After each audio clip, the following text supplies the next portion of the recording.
When I was a small kid, our phone number was Ballinrobe 198.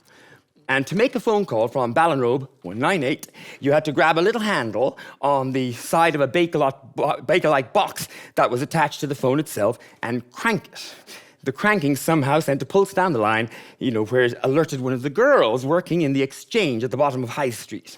Then you picked up the receiver and waited till Maureen or Mary or Helen picked up and asked you who you wanted to speak to. Can you put me through to Ballinrobe 74, please?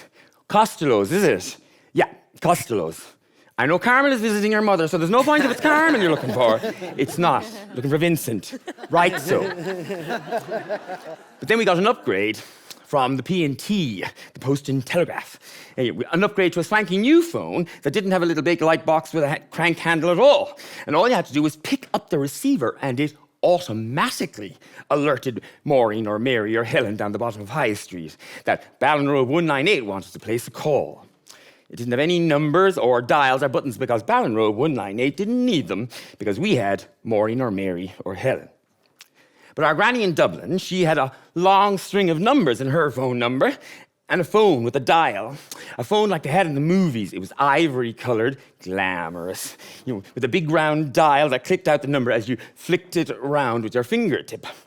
I would always dramatically pick up her phone in the way that busy independent women with snappy one-liners in movies picked up their phones, and then I would impatiently dial a number, hoping to catch my best friend, Mary Tyler Moore, before she left the office in downtown Minneapolis to catch the subway home.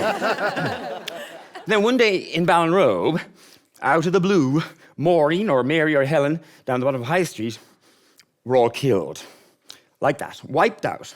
Wiped out by a cheap, ugly plastic phone with cheap wobbly buttons that you pressed with your finger, but which offered no satisfying resistance, not so much as a click.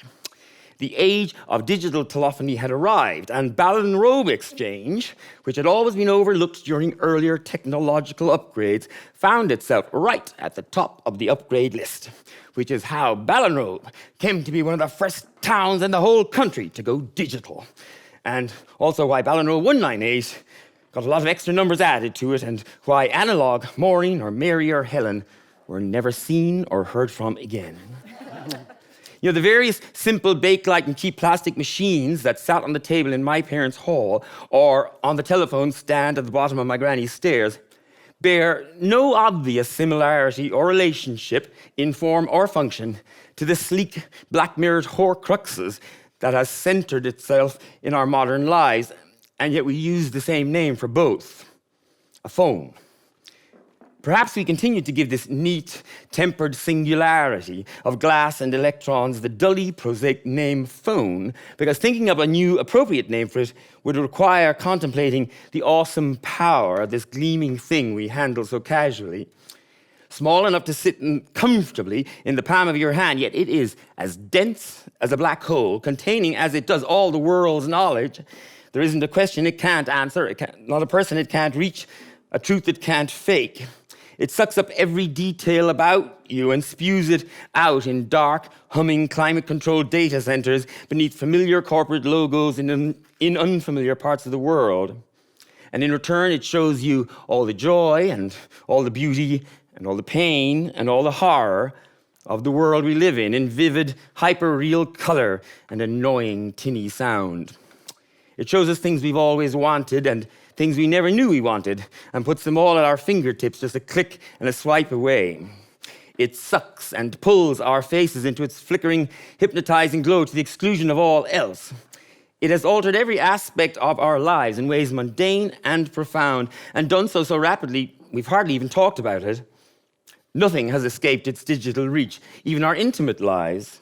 We present idealized, face-tuned versions of ourselves to idealized, photoshopped versions of electronic strangers and swipe away their annoying, sweaty humanity, reducing them to pixelated ephemera that merely evoke the idea of an actual human with breath and sweat and pores and heft. It has democratized sex and sexuality, taking it out from under the covers and putting it in the palm of our moist hands. It has communized pornography by putting the means of production into the hands of the masses, and then it has recapitalized it again by creating the Kardashians. But I can't be mad at it. No matter how many Kardashians it breeds, I can't be mad at it. Well, how could I? Because that shiny, glowing digital miracle of human ingenuity and recklessness also gave me the current Mr. Bliss. And he makes me feel more human. And he's even better than his pics.